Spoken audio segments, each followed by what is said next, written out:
বাড়িতে সিম এলে সবার আগে আমি আলু দিয়ে সিমের তরকারি বানাই, কারণ আমার এটা ভীষণ ভালো লাগে। কড়াইয়ের মধ্যে সর্ষের তেল, কোচানো পেঁয়াজ, পাঁচফোড়ন দিয়ে নাড়াচাড়া করে সিম আলু ছোটো ছোটো করে কেটে ধুয়ে পরিষ্কার করে দিয়ে দিলাম।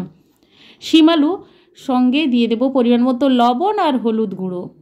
কিছুক্ষণ টাইম দিয়ে কিন্তু প্রথমে ভাজতে হবে, গ্যাসের ফ্লেমটা লো রেখে। কিছুক্ষণ ভাজা ভাজা হতে দেব। তার আগে আমি একটা মশলা পেস্ট করে নিচ্ছি। কোচানো পেঁয়াজ, কাঁচা লঙ্কা আর সাদা সর্ষে, এই মশলাটা আমি দিয়েছি। আপনারা এখানে পোস্ত দিয়ে রান্না করবেন, ব্যাপক স্বাদ লাগবে।